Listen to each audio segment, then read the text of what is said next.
1000 से ज्यादा फ्लाइट अब तक कैंसिल हो चुकी है। पूरे एयरपोर्ट पर इसको लेके अफरा तफरी मचा हुआ है और इसके पीछे क्या कारण है इसको हम लोग समझते हैं। और डीजीसीए ने ऐसा कौन सा रूल ले दिया था, कौन सा लिमिटेशन रूल ला दिया जिसकी वजह से ये प्रॉब्लम हुआ, और इंडिगो को ही ये क्यों फेस करना पड़ा। स्पाइस जेट है, आकाशा है, एयर इंडिया है, एयर इंडिया एक्सप्रेस है, इन फ्लाइटों को क्यों नहीं ऐसी दिक्कत आई, या फिर इंटरनेशनल फ्लाइट क्यों नहीं बाधित हुई, डोमेस्टिक में भी वो भी इंडिगो ही क्यों बाधित हुई, उसको समझते हैं।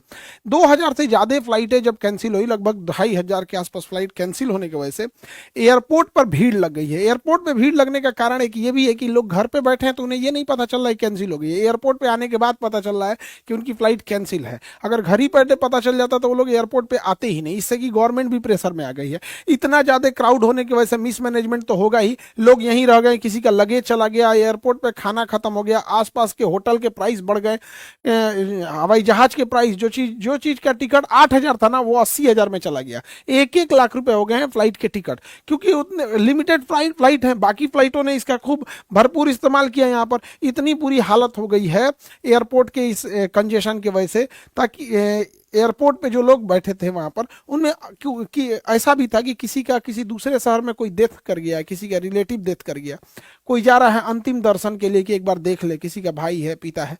अब वो फ्लाइटें कैंसिल हो गई है, वो जा ही नहीं पा रहा वहां। डेड बॉडी ज्यादा देर तो रख नहीं सकता। यहाँ पे सैनिटरी पैड एक किसी फीमेल का किसी फादर ने अपनी बेटी के लिए मांग रहे थे। सोचिए कितने बड़े वहां पे केओस चल रहा होगा। कोई बीमार पड़ा है, पेशेंट को ले जा रहे होंगे, उस पेशेंट में भी कोई सीरियस पेशेंट होते हैं जिन्हें अभी भी इमीडिएट ले जाना होता है। हमेशा अमूमन फ्लाइट लोग इमरजेंसी में ही लेते हैं। यहाँ पर किसी की कनेक्टिंग फ्लाइट रहती है, जैसे कोई पटना से गया दिल्ली, दिल्ली से उसे अमेरिका या यूरोप की फ्लाइट पकड़नी थी तो यूरोप वाली तो रुकेगी नहीं, कनेक्टिंग के चक्कर में ये चला गया। यहाँ पे एक तो कर्नाटक के साइड में एक थे ऐसे हस्बैंड वाइफ थे जिनकी नई नई शादी हुई थी, रिसेप्शन पार्टी रखी गई थी, वो बेचारे दिल्ली में थे तो वीडियो कॉल पे सबको दिखाए। ऐसे हाल हो गया। किसी की शादी का मुहूर्त निकल गया, तो बहुत सारा प्रॉब्लम आ गया था इस फ्लाइट की वजह से। हमारे भी छोटे भाई के रिसेप्शन था 8 दिसंबर को, तो वहां पर भी क्या हुआ, लगभग 600 से लेकर 700 ऐसे गेस्ट थे जो आ ही नहीं पाए। अब वो लोग क्या है, पहली बार ऐसा था कि कोई अमूमन जब कोई नहीं आ पाता है तो ऐसे बोलता है कि सर हम यहाँ पे रह गए या फिर मजबूरी थी नहीं आ पाए। इस बार क्या हुआ मेरे साथ, जो लोग नहीं आ पाए वो अपना अपना फ्लाइट टिकट भेज रहे थे। देखिए सर मेरा यहाँ था, हम यहाँ रह गए। जितने लगभग 600-700 लोग नहीं आ पाए, वो भी इसी के वजह से। आखिर ऐसा प्रॉब्लम हुआ क्यों, इसको समझते हैं। इंडिगो जो है इंडिया की सबसे बड़ी एयरलाइंस कंपनी है और एयरलाइंस कंपनी पे रूल रेगुलेशन बनाता है DGCA, director general of civil aviation. DGCA एक रूल लाता है कि फ्लाइट में कितने देर ड्यूटी करना है, तो फ्लाइट ड्यूटी टाइम लिमिटेशन। तो ये टाइम को लिमिटेड कर रहा था, थोड़ा रिड्यूस कर रहा था, सो डेट कि पायलट के लिए ये ठीक हो सके। तो flight duty time limitation FDTL, ये बार बार वर्ड यूज होगा इसलिए इसे याद रखिएगा। ये मतलब ड्यूटी टाइम को कम करने के लिए इसे डीजीसीए ने लाया था यहाँ पर।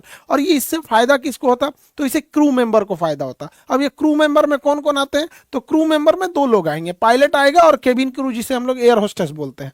तो अब एयर होस्टा भी आ रहा है अब सब, तो मतलब पहले फीमेल ही होती थी और अब तो एयर होस्टा भी आ गया है।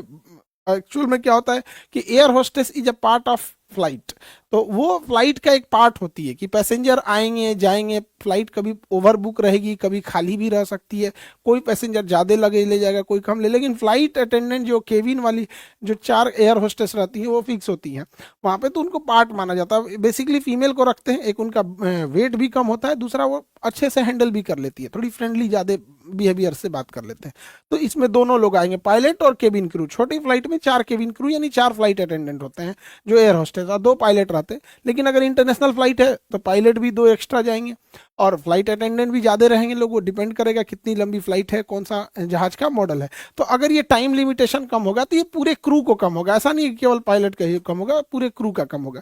इसमें कहा गया कि पायलट के लिए जो फ्लाइंग टाइम है, फ्लाइट टाइम है, फ्लाइट की ड्यूटी है, वो 8 घंटे फिक्स कर दी जाएगी। 8 घंटे फिक्स। ये फ्लाइट टाइम कैसे काउंट किया जाता है, जैसे ही पायलट इंजन चालू करता है वहां से काउंट होता है फ्लाइट टाइम। जैसे जहाज में बैठा हुआ है, अभी उसे क्लियरेंस नहीं मिला है, अभी लोग बोर्डिंग कर रहे हैं, जहाज में बैठने को बोर्डिंग कर जाता है, अभी उसमें खाना लोड हो रहा है, फ्यूल लोड हो रहा है, ये हो रहा है, तब तक वो फ्लाइट टाइम में नहीं काउंट होगा, वो काउंट होगा ड्यूटी टाइम में। मतलब ड्यूटी पे है, फ्लाइट पे नहीं है, फ्लाइंग नहीं कर रहे हैं। लेकिन जैसे एटीसी ने उन्हें ऑर्डर किया कि आप अपना इंजन स्टार्ट कीजिए, तो इंजन स्टार्ट करके पुश बैक करके भले वो टैक्सी वे पे जाके 2 घंटा खड़ा रहेगा, नहीं उड़ेगा मंजूर है, नहीं उड़ेगा मंजूर है, लाइनअप के लिए खड़ा भी रहेगा टैक्सी वे पे 2 घंटा, तो वो फ्लाइट टाइम में काउंट होगा, उड़ेगा वो भी फ्लाइट टाइम में काउंट होगा। लेकिन अगर वो एप्रेन पे खड़ा है या जहां पे खड़ा है उसमें इंजन स्टार्ट नहीं है, भले वो पेपर वर्क कर रहा है, कितने पैसेंजर है, कितना लगेज है, वेट कितना है, फ्यूल कितना है, वेदर कितना है, ब्रीफिंग कर रहे हैं, वो ड्यूटी टाइम में काउंट होगी। तो ड्यूटी टाइम अमूमन ज्यादा होता है, क्योंकि ड्यूटी टाइम में जो जब तक जहाज का इंजन स्टार्ट होता है वो फ्लाइट टाइम कहते हैं। तो फ्लाइट टाइम को इन्होंने 8 घंटा कर दिया नए रूल के हिसाब से, और ड्यूटी टाइम को इन्होंने किया 10 घंटे। तो ड्यूटी टाइम 10 घंटे। अमूमन देखिए जब लंबी फ्लाइट होती है ना, तो ड्यूटी टाइम और फ्लाइट टाइम में ज्यादा डिफरेंस नहीं होता है। पायलट आएंगे, अपना अटेंडेंस, अल्कोहल जांच और वो जो भी फॉर्मेलिटी पूरी होती है, ब्रीफिंग हो गया, बैठे जहाज में, बोर्डिंग हुआ, लेके उड़ गए, अब उनकी लंबी फ्लाइट ही होती है। लेकिन डोमेस्टिक फ्लाइट में ना फ्लाइट टाइम और ड्यूटी टाइम लगभग दोनों एक दूसरे के, जैसे 5 घंटे फ्लाइट टाइम है ना, तो 10 घंटे ड्यूटी टाइम होगा। क्योंकि जब जहाज उतरेगी, जैसे इंजन बंद हुआ, पैसेंजर बैठ रहे हैं, ये हो रहा है, ये ड्यूटी टाइम में काउंट होता है। तो जैसे जहाज यहाँ पे खड़ी है, तो अभी अंदर टर्मिनल पे पैसेंजर बैठे, ये सब ड्यूटी टाइम में काउंट होता है। ड्यूटी टाइम थोड़ा सा लंबा होता है, जैसे यहाँ पर कोई पायलट आया, जहाज में बैठ गया, अब उसका ड्यूटी यहाँ अंदर टर्मिनल पे जैसे उसने साइन इन किया, पेपर वर्क किया, अपना जांच कराया, मेडिकल देखा, ब्रीफिंग लिया, बैठ गया यहाँ पे, उसका ड्यूटी टाइम चालू है। वो बात कर रहे हैं वेदर कैसा होगा, किस डायरेक्शन से जाना होगा, किस शहर में जाना होगा, क्या वहाँ का रूल है, क्या कैसे, वो सारा चीज़ पे है, तब तक ये ड्यूटी टाइम है। जैसे आदेश आया इंजन स्टार्ट हो गया, फ्लाइट टाइम। अब पुश बैक हो रहा है, वापस ले जाएगा अपना टर्मिन, यहाँ पे टैक्सी वे होते हुए, सारा उसका फ्लाइट टाइम में हो रहा है। तो बेसिकली फ्लाइट टाइम हो गया 8 घंटे, ड्यूटी टाइम हो गया 10 घंटे। इसको रिस्ट्रिक्ट किया गया, ये पायलट के लिए जरूरी भी है। 8 घंटा से ज्यादा पायलट से ज्यादा काम ही क्या कराएंगे, क्योंकि उसको उसका काम जो होता है ना पायलट का, बहुत ही हाई प्रिसीजन और कंसंट्रेशन का काम होता है। इतना ज्यादा उस पर वर्कलोड नहीं देना चाहिए। कोई मजदूरी वाला काम नहीं कर रहा है कि इतना हो जाएगा, वो हवा में रह रहा है, उसके पास कोई इमरजेंसी वाला भी नहीं, अगर वो थक जाएगा तो बेचारा अच्छे से वर्क नहीं, डिसीजन नहीं ले पाएगा। इतने बटन्स होते हैं, इतना आजकल ट्रैफिक इतने हो गए हैं, बार बार उसको ध्यान रखना पड़ता है कि अगल बगल में ट्रैफिक कितना है, ट्रेन कितना है, मौसम क्या चीज़ है, कंजेशन कितना है। कई बार तो होता है कि पायलट सोचते हैं, एक बार लंदन से एक फ्लाइट आ रही थी दिल्ली, एयर इंडिया की थी आई थिंक, हाँ, लंदन से दिल्ली आ रही थी। दिल्ली वो तो ला दिया, बट दिल्ली में वेदर खराब था या फिर एयरपोर्ट पे बहुत सारा कंजेशन था, तो उसने बोल दिया एक काम कीजिए, आप जयपुर एयरपोर्ट पे चलिए। वो पायलट लंदन से दिल्ली आते में इतने थक गए थे कि जयपुर जहाज उतार दिए। उसके बाद जब उनको क्लियरेंस मिला कि वापस लाइए दिल्ली, तो उन्होंने कहा अब हम नहीं ले जा पाएंगे। पायलट है वही, वो इंसान है, उतने लोगों की जिंदगी उसके है। अब इसी में जो था फ्लाइट ड्यूटी टाइम लिमिटेशन में, इसमें कहा गया कि जो नाइट में फ्लाइट उड़ाने की जो है, जो वीकली रोस्टर तैयार होता है, रोस्टर मतलब पायलट का टाइम टेबल, तो उस टाइम टेबल में वो 6 बार नाइट लैंडिंग करा सकता था, 6 बार रात की फ्लाइट ले सकता था 6 टाइम से। उसको घटा के अब 2 बार कर दिया गया, 2 बार कर दिया गया कि रात में 2 ही बार वो उतार सकता है एक वीकली रोस्टर में।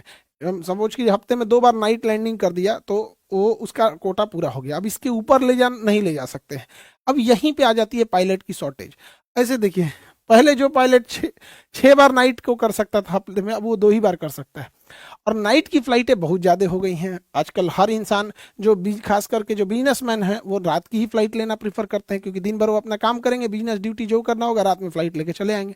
अब पायलट की शॉर्टेज हो गई, जिस पायलट को हम 2 बार करा दिए, अब उसको तीसरा बार नहीं कर सकते हैं। तो एक यहाँ पे चेंजिंग आया था, यहाँ से शॉर्टेज आई थी। दूसरा, एयरलाइंस पहले कहती थी कि रात का मतलब होता है 12 बजे से 5 बजे तक, तो कहा गया है कि नहीं, आप 12 से 5 को, इस 5 घंटा को नाइट ड्यूटी नहीं काउंट करिएगा, आप 12 से 6 को नाइट ड्यूटी कीजिएगा। इसने और 1 घंटे बढ़ा दिया डीजीसीए, जो नया रूल आया है डीजीसीए का।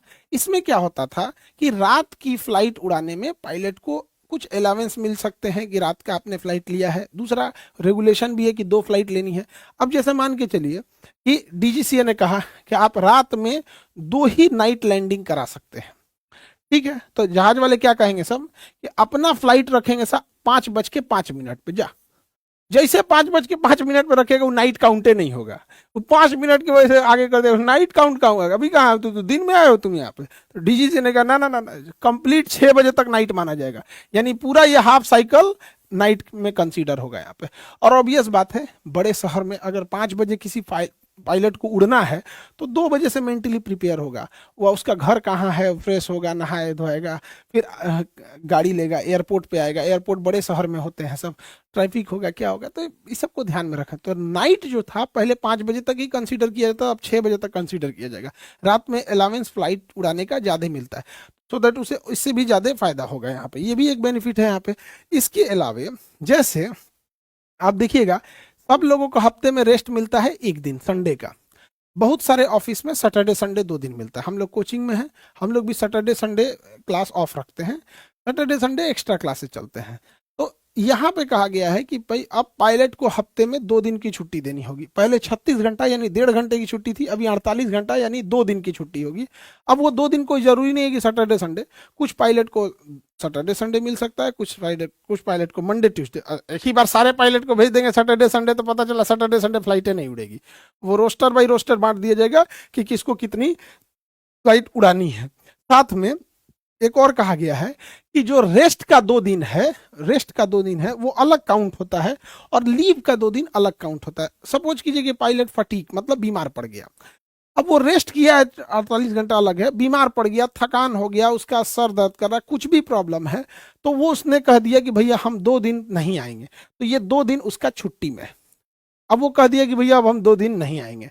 सपोज कीजिए कि उसने कहा कि 2 दिन नहीं आएंगे, तो थर्सडे फ्राइडे उसने कह दिया कि हम 2 दिन नहीं आएंगे, तो कंपनी कहेगी कि ठीक है सैटरडे संडे आओ। तो कई बार ऐसा क्या होता है कि किसी पायलट का सपोज कीजिए कि सैटरडे संडे ऑफ दिया गया है, उसका रेस्ट टाइम दिया गया है, और उसने क्या किया थर्सडे फ्राइडे छुट्टी ले लिया फटीक होने की वजह से। तो ऐसा कंपनी नहीं कह सकती कि भैया तुमने तो 2 दिन छुट्टी ले ही लिया, अब तुम अपने रेस्ट वाले टाइम पे भी आ जाओ क्योंकि पायलट की कमी है। ऐसा नहीं होगा। जो उसका रेस्ट वाला टाइम है वो रेस्ट वाला ही टाइम रहेगा, उसमें वो बीमार है या नहीं है। अगर वो बीमार है, फटीक है, थका हुआ है, एक्स्ट्रा छुट्टी लेता है तो उसे एक्स्ट्रा छुट्टी लिया जाएगा। कंपनी डिसाइड करे उसकी सैलरी से काटना है या उसके सीएल से काटना है यहाँ पे, बट उससे दोनों में ओवरलैप नहीं किया जाएगा। दूसरा, हर कंपनी को डीजीसीए को अपने अपने पायलट के फटीक रिपोर्ट देनी होंगे, यानी थकान, बीमार पड़ा, उसका रिपोर्ट देना होगा हर मंथली कि कौन पायलट कितना बीमार पड़ा। एक अमूमन रिपोर्ट के अनुसार 15% ऐसे पायलट हैं जो अभी हवा में उड़ रहे हैं, लेकिन वो शरीर से इतने थके हुए हैं, मानसिकता से इतने थके हुए हैं बेचारे कि वो उड़ाने की स्थिति में नहीं है। यानी ये सारा नियम आया था पायलट को ध्यान में रखते हुए। पायलट एसोसिएशन इसकी बहुत लंबे समय से मांग कर रहा था। इसको कोर्ट के कहने पर लागू किया गया। टोटल 22 प्रावधान थे, 22 प्रावधान में से 15 प्रावधानों को जुलाई में लागू किया गया। तो 22 में से 15 को जुलाई में लागू किया गया। जो ज्यादा टफ थे 7 प्रावधान जो थे उसे नवंबर में लागू किया गया। जैसे ही नवंबर में लागू हुआ, नाइट ड्यूटी वाला यहाँ पर पूरा कियोस क्रिएट हो गया, पूरा तरह से अस्त व्यस्त हो गया यहाँ पर। अब देखते हैं गवर्नमेंट का क्या कहना है।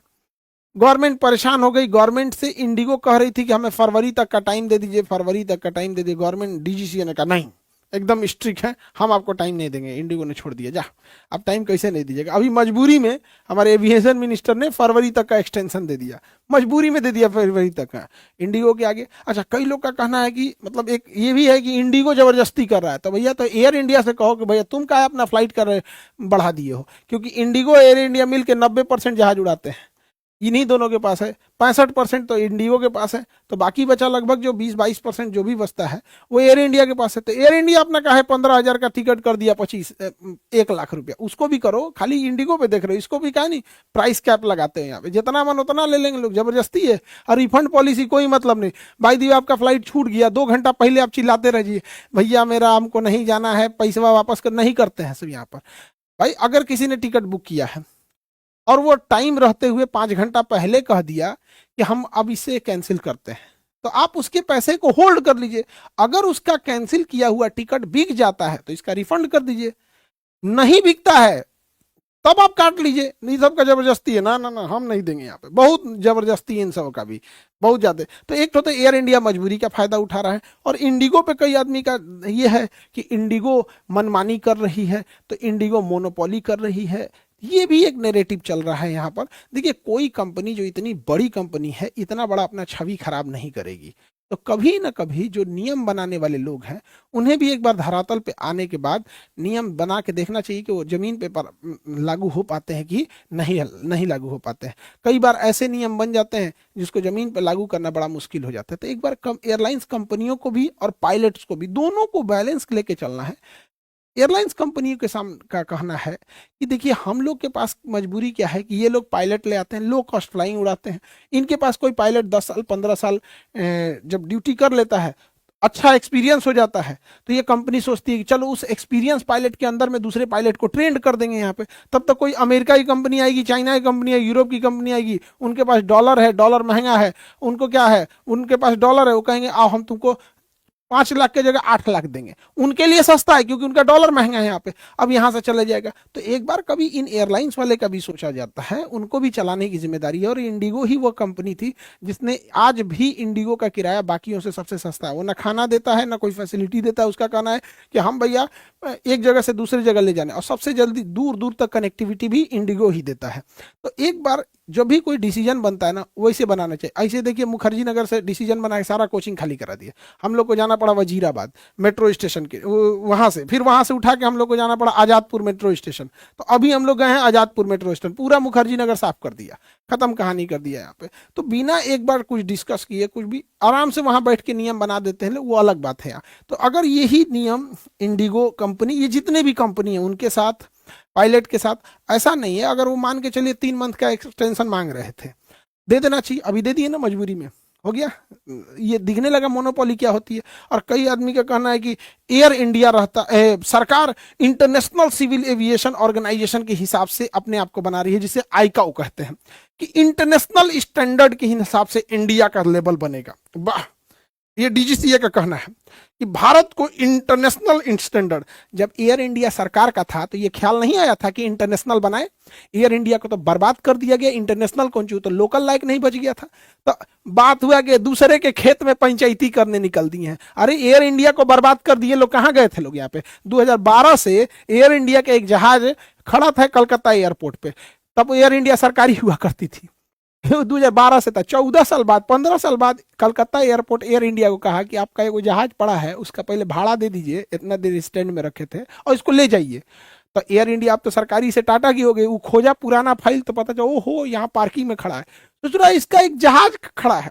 तो जब सरकार का रहता है तो स्टैंडर्ड नहीं, आप थोड़ा स्टैंडर्ड करके देखिए इंटरनेशनल स्टैंडर्ड के हिसाब से रेलवे को, नहीं वहां नहीं। हाँ, जो प्राइवेट हैं जो अपना चला रहे हैं उनको हम नियम सिखाएंगे। यहाँ पर प्राइवेट स्कूल पे नियम आएगा, प्राइवेट सारी चीजों पे आएगा, यानी सरकारी पे नियम लाके देखिए स्कूल चलियो रहा है कि नहीं चल रहा है, ढह जाएगा स्कूल का बिल्डिंग। लेकिन ना, प्राइवेट कोचिंग है, प्राइवेट इंस्टीट्यूट है, 8 को दरवाजा होना चाहिए, छत की ऊंचाई इतनी होनी चाहिए, हवा इधर से आना चाहिए। सरकारी स्कूल में बिल्डिंगें ढह गया है यहाँ पे।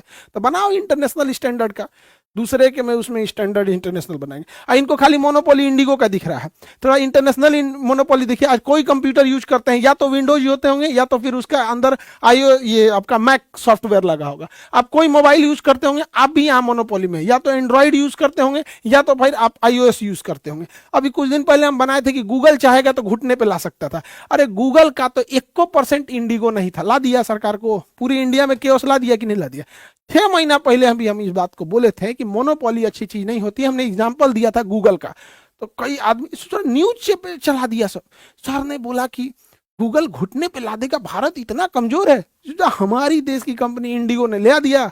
ये मोनोपोली बहुत खराब है। आज सोशल मीडिया पूरी मोनोपोली है। ये मीडिया वालों को आप कमजोर मत समझिए, ये आपके बिहेवियर को जानते हैं कि कौन सा इंसान किस पार्टी को पसंद कर रहा है, कौन सा इंसान किस विचारधारा को है, क्योंकि आप उस पार्टी को लाइक डिसलाइक, उसके वीडियोस को पूरा देखना, एल्गोरिथम से पूरा पता, ये आपका पूरा बिहेवियर जान रहा है सर। तो ये तो इंटरनेशनल मोनोपोली है। इंडियन मोनोपोली में आके देखिए ना, आज टेलीकॉम में ये तीनों है सब।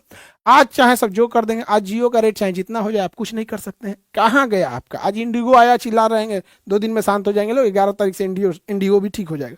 आज देखिए ऑनलाइन मार्केटिंग में अमेजॉन, फ्लिपकार्ट, मीशो, इन्हीं का दबदबा है, कल को ये नौटंकी करेंगे फिर हम लोग चिल्ला के शांत हो जाएंगे। ऐसा थोड़ी है कि एक ही मोनोपोली है। जितने भी आप देखेंगे बंदरगाह, वो बंदरगाह में या तो अडानी कंट्रोल कर रहा है या तो जीएसडब्ल्यू कंट्रोल कर रहा है। मेजोरिटी बंदरगाह यही दोनों कंट्रोल कर रहे हैं। कल को ये भी बंदरगाह कहेंगे कि भाई हमारे यहाँ जहाज लगाने के लिए 1 करोड़ लेंगे, लाओ, अब नहीं तो तुम पानी में खड़ा करो। अब जैसे एयरपोर्ट है, एयरपोर्ट को या तो अडानी कंट्रोल कर रहा है तो जीएमआर, जितने बड़े एयरपोर्ट है या तो अडानी के पास है या तो जीएमआर के पास है। जैसे दिल्ली एयरपोर्ट जीएमआर के पास है, अडानी मुंबई एयरपोर्ट अडानी के पास है। इन सब का भी अलग है, सब अपने अपने एक भाई, ये इन लोग का भी, इनके भी मोनोपोली पे कोई ध्यान नहीं दे रही। ये वही जीएमआर ग्रुप है जिसने 20 साल तक नोएडा इंटरनेशनल एयरपोर्ट नहीं बनने दिया। कहाँ गए थे ये लोग? यहाँ पे खाली इन लोग को इंडिगो का दिख रहा है। पेंट में देखिए ना, या तो आपके पास एशियन पेंट होगा है तो बर्जर होगा। अभी ये दो ठो का मोनोपोली है, जिस दिन ये बैठाएगा सब बैठ जाएगा। ये दोनों आपस में बैठ के कहते थे हम दोनों रेट बढ़ा लेते हैं, 2 रुपया के आगे पीछे रखेंगे। तो कैसे? एयरटेल जियो सब अपना रेट आगे बढ़ाते रहते थे शांति से। कंपटीशन काउंसिल ऑफ इंडिया बैठ के झाल बजा रहा है यहाँ, इसको अभी तक बुझा नहीं रहा है। सीमेंट कंपनी में आइए देखते हैं, सीमेंट कंपनी में यहाँ पे अडानी सीमेंट में एंट्री कर दिया है, बड़े शेयर खरीद लिया है एसीसी वगैरह हर जगह के सीमेंट में। और एक बिरला कंपनी का अल्ट्राटेक, इधर सीमेंट में मार चल रहा है। लोहे में देखिएगा तो जिंदल, टाटा, जेएसडब्ल्यू, लो मोनोपोली एकदम यहाँ पे। ये लोग करोड़ों कमाता है, मुनाफा इतना लेगा, अब बाद में कहेगा हमने 5 करोड़ दान दिया। अरे यार तुम इतना मुनाफा खाता का है कि इतना करोड़ों में दान देना पड़ता है? अब तो वही बात होगी, हम समोसा बेचेंगे 200 रुपया का एगो, अब बाद में 5 रुपया किसी को दान दे देंगे। समोसे सस्ता कर दो। हम लोग भी पढ़ाने आए थे, वही होता कि 2 लाख रुपया फीस लेते हैं और बच्चों को बैठा के चाय नाश्ता कराते। कुछ नहीं कराते हम लोग चाय नाश्ता, हाँ 2 लाख रुपया फीस नहीं लेते हैं और ना किसी को लेने देते हैं। आज भी सबसे सस्ता करा दिए और करते भी इस चीज को। तो ये कंपटीशन काउंसिल ऑफ इंडिया को देखना है, उसको तो पता नहीं है कि काम क्या है उसका यहाँ पे। अब देखिए ओला, उबर और रैपिडो, इनका कब रेट बढ़ेगा कब रेट घटेगा आपको कुछ नहीं पता। ड्राइवर परेशान, कस्टमर परेशान, जाइएगा इमरजेंसी में कैंसिल मार के भाग जाएगा, फिर आप ही को ब्लॉक मार देगा। यही आप ऑनलाइन टिकट बुक कीजिए, ये 2 ठो घूम रहा होगा सब, यही आपको मिलने होगा make my trip, go I be go. या वैसे ही आप खाना ऑर्डर कीजिए, स्विगी, जोमेटो, एक के बार में मंगाइए तुरंत। बिग बास्केट, ब्लिंकिट, जेप्टो, यही सब चल रहा है सब। तो हमारे यहाँ जब कोई घटना हो जाती है, ओ माय गॉड इंडिगो का मोनोपोली, मोनोपोली। अभी तक नहीं दिख रहा था मोनोपोली, अभी भी नहीं दिख रहा है। ये काम एक देश के सामान्य नागरिक का नहीं है, वो अपना परिवार चलाने में, पढ़ने में, समाज दायित्व तो देखने में व्यस्त है। ये काम गवर्नमेंट के कंपटीशन काउंसिल ऑफ इंडिया का था, सीसीआई को देखना है यहाँ पे ये सब चीजों को, उसको बुझाइए नहीं रहा है। हम लोग क्या कर सकते हैं इसमें? अब पाकिस्तान की देखिए हवाई जहाज की बात आई तो बाला की भी चर्चा कर देते हैं। ये गया आईएमएफ से लोन मांगने के लिए, तो आईएमएफ से कहा कि हमको पैसा चाहिए, हमको कर्जा उतारना है। तो आईएमएफ ने कहा एक काम करो, पहले तुम तो एकदम बर्बाद हो रहे हो, तुम्हारा एक एयरलाइन से पाकिस्तान इंटरनेशनल एयरलाइन पीआईए, तो कहा कि पीआईए जहाज जो है पीआईए इसको बेच दो, इसको बेच दो, बिना मतलब का तुम्हारा फायदा नहीं हो रहा है, इसमें आधे पायलट फर्जी हैं सब और कोई इसमें बैठना नहीं चाह रहा है। जैसे सरकार का एयर इंडिया घाटा में चल रहा था तो एयर इंडिया ने बुलाया, कौन खरीदेगा इसको? टाटा खरीद के लेके चला गया। फायदा मुनाफा टाटा समझे, सरकार को एक मुश्त किराया पैसा मिल गया। इस जहाज को बेचने की, पूरी एयरलाइंस को बेचने की बात थी। तो इसमें ना हई मोनिरवा का कंपनी भी आके बोली लगाया था, फौजी फर्टिलाइजर कंपनी लिमिटेड, हई मोनिरवा ई पहलगाम हमला कराने वाला ई चोट्टा, ऐसा हम लोग यहाँ ना बैंड पार्टी में आता है सब। दुकाई तो थरिया लोटा लगे, कौन लड़ाई लड़ा है रे तू? आज तो कहीं कुल टांग ले है। 1971 तुम्हारा याद है 93,000 सैनिक सरेंडर किया था, तो हमको लगता है सबके याद में लगाया है, वही दुका टंगले। तो ये लगाया। तो इन देश की हम तुलना तो नहीं न कर सकते हैं, हमें तुलना करनी चाहिए। चाइना आज इतना आगे क्यों चला गया? चाइना ने हमेशा से अपना कंपटीशन अमेरिका से कहा, उसने कहा कि हमारी navy, air force, technology, education, health sector, हर चीज अमेरिका के लेवल का होना चाहिए। आज अमेरिका के लेवल का हो गया, हमने क्या किया? हमारा लेवल पाकिस्तान से होना चाहिए, उसी से लड़ेंगे, हम भी हो गए इस समय, तो चौपट करके रख दिए। तो गवर्नमेंट की जिम्मेदारी है। ओवरऑल कहना यह है कि इंडिगो कंपनियों का भी ध्यान रखना है, पैसेंजर का भी ध्यान रखना है और पायलट का भी ध्यान रखना है। आप कभी भी एक तरफा इसे ले लेंगे तो वही मोनोपोली हो जाती है जहाँ पे। और रही बात आगे, तो अब बैच का देखते हैं हम लोग। यहाँ पर बीपीएससी का इंटरव्यू का 15 दिसंबर से होगा। जितने लोग इंटरव्यू में बैठेंगे सारे लोग पीसीएस बोर्ड में बैठ के इंटरव्यू लिए, ये रिटायर्ड मेंबर हैं, ऐसा नहीं कि क्वालिटी से कोई समझौता। तो इसमें आएंगे, हाँ इनरोल हो जाएंगे लोग, जैसे रिजल्ट आएगा तुरंत, ताकि पैसे नहीं लगे आप लोगों से, फिर सीट बढ़ जाएगी तो चार्जेबल हो जाता है। इसके अलावा यूपीएससी के 72 बीपीएससी के बैच आ रहे हैं, इनमें इनरोल हो जाएंगे। और यूपीएससी के लिए को फाउंडेशन बैच भी है, ऑनलाइन ले सकते हैं, 10,000 का है। क्रैश कोर्स करना है, बहुत सारे बच्चों के पास इतने भी पैसे नहीं होते थे यूपीएससी के लिए, तो पूरा क्रैश कोर्स वो पढ़ सकते हैं महज 2999 यानी लगभग 3000 में एकदम यहाँ पे। ये थोड़ा सा लंबा बैच है आह्वान बैच, ये 3 साल का प्रोग्राम होता है। जिन बच्चों ने अभी इंटरमीडिएट क्रॉस किया है, ग्रेजुएशन फर्स्ट ईयर या सेकेंड ईयर में है, उनके लिए आह्वान बैच होता है। ये लंबा पढ़ाई चलता है यहाँ पे। और ये सीसेट के बैच, जिसको जिस बैच में प्रॉब्लम होगा उसमें इनरोल हो जाएंगे। आगे नेक्स्ट क्लास में मिलेंगे, उसमें हम समझेंगे कि पुतिन जो आए थे, तो पुतिन के आने से हम लोगों ने कौन से हवाई जहाज का अगर समझौता कर लेते हैं तो भारत को एयरबस और बोइंग जैसे जहाजों में मोनोपोली तोड़ सकते हैं। जय हिंद।